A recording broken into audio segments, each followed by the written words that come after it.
Et ben salut à tous, j'espère que vous allez bien, que vous tenez le coup avec ce maudit confinement.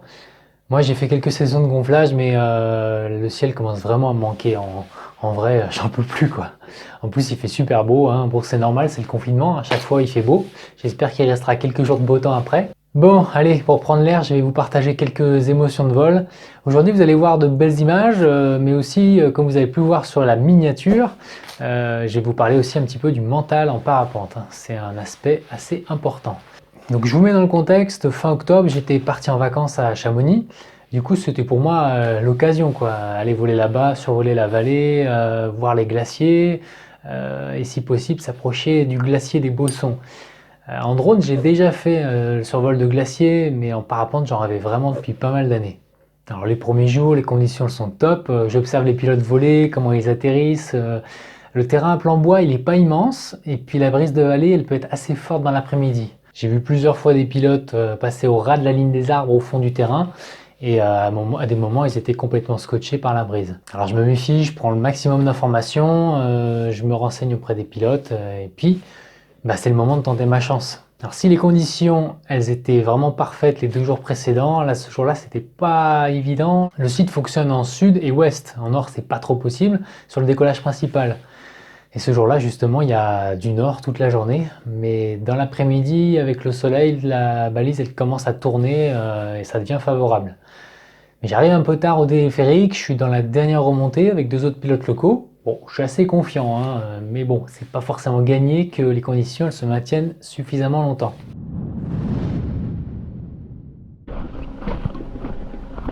Ouais, me voilà à l'arrivée au plan de l'aiguille, hein. J'espère faire un beau vol. J'espère déjà que ça décolle, parce que ça a été nord-nord-est toute la journée.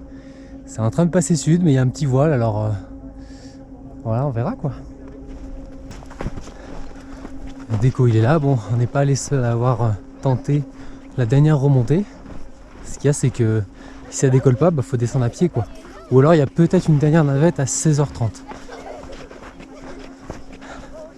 Faut attendre un cycle nul ou face.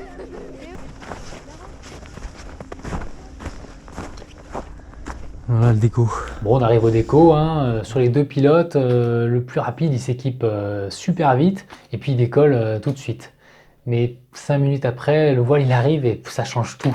La galère là, le vent il repasse de dos, le bord d'attaque il fait que se replier. Je dois parfois même tenir la voile. J'essaye de caler avec de la neige le bord d'attaque. Enfin bref, je me vois déjà renoncer, me dire c'est mort quoi, je vais redescendre à pied.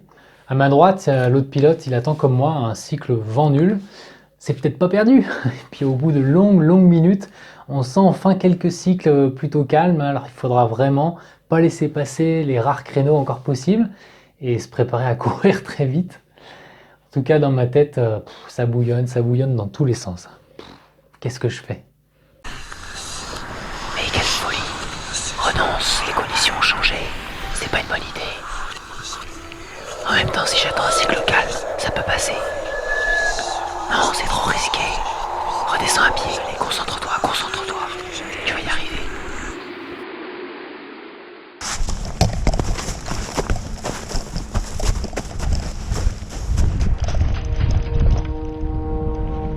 Putain!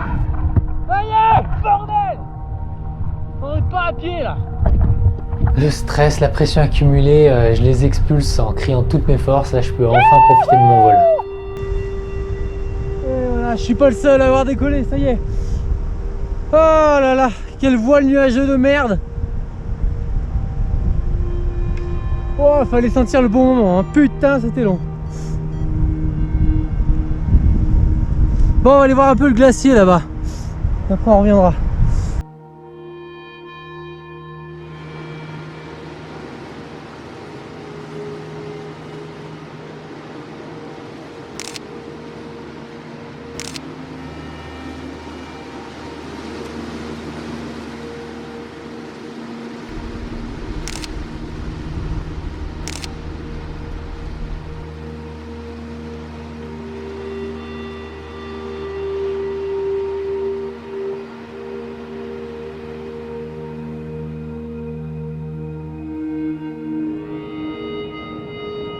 On va pas s'éloigner trop, mais avec la brise de vallée, ça va, je devrais rentrer après.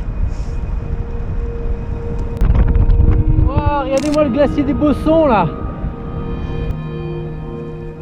Prendre un coup les commandes. Voilà le glacier des Bossons.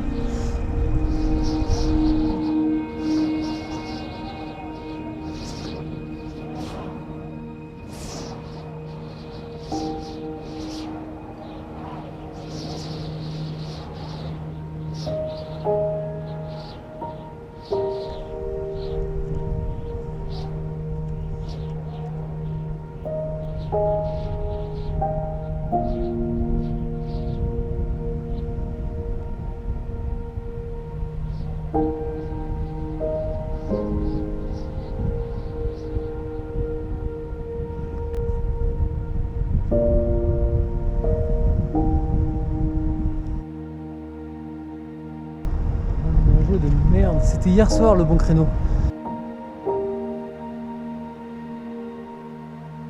Dans la préparation de ce vol, j'avais bien pris en compte ma finesse pour aller voir ce glacier et pour rentrer au terrain avec de la marge. Là, je peux maintenant survoler tranquillement Chamonix et préparer ma prise de terrain, mon atterrissage.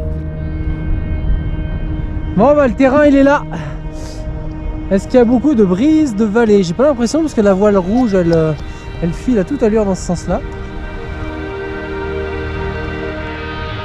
C'est la brise de vallée qui m'inquiétait, donc je m'empresse de vérifier que tout est ok.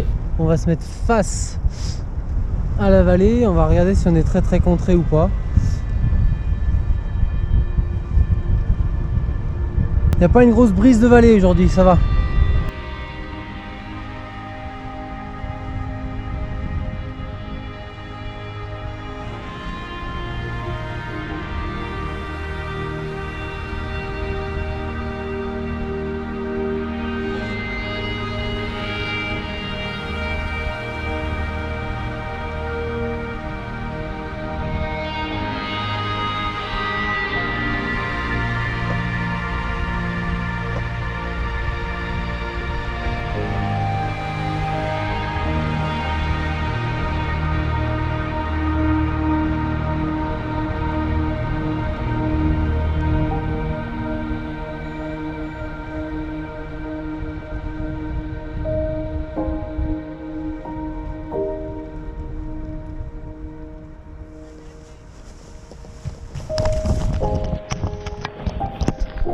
Alors pour en revenir au décollage et à ma décision de voler, on est clairement là dans le mental du pilote, on est dans le dilemme du renoncement. Là au décollage, le fait que l'autre pilote attende, ça me rassurait, mais c'est pas ça qui m'a fait rester. Je savais que c'était possible, même avec un petit vent arrière, de monter ma voile, elle est assez légère et elle s'y prête quand même plutôt bien. Puis vraiment, si ça passait pas en sud-ouest, je serais quand même allé voir le décollage nord-est, même s'il est beaucoup moins dégagé avec des rochers. En fait, c'est plutôt un déco fait pour l'hiver, mais bon. Du coup, c'est vraiment une fois qu'aucune solution envisagée n'est raisonnable, que là, ok, je me dis, bon, bah, faut redescendre à pied, on renonce. Je pense que c'est arrivé au moins une fois à tous les pilotes, ce genre d'histoire. Par exemple, arriver en haut d'une rando et puis avoir des conditions moins favorables que prévues. Ou sinon, être sur un déco officiel, très alimenté, avec du monde, voir d'autres pilotes décoller, qui se font brasser. Est-ce qu'on y va?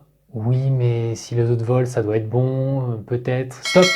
Enfin, c'est ce qu'il faudrait se dire dans sa tête. Je pense qu'il faudrait s'isoler quelques minutes, faire la part des choses sur les choix possibles en fonction des conditions et puis de son niveau. Au final, c'est la décision qui revient à chaque pilote. Puis renoncer, c'est aussi progresser. Bah ouais, si on a été en capacité d'analyser si les conditions elles étaient bonnes pour soi ou s'il vaut mieux passer son tour ce coup-là, bah on en tire toujours une expérience intéressante. Et je pense que ça construit le mental du pilote, ça c'est sûr. Perso, je sais que je réfléchis pas tout à fait pareil, à seul ou à plusieurs. Bah ouais, c'est obligé d'avoir une influence extérieure. Au moins seul, on a un dialogue intérieur un peu plus neutre et on assumera un peu mieux sa décision finale.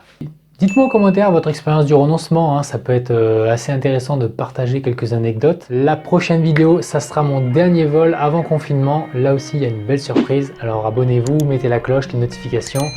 J'espère qu'on pourra bientôt officiellement retrouver le ciel et puis les émotions qui vont avec en réel parce que là ça commence à manquer. Allez, prenez soin de vous, à bientôt, ciao!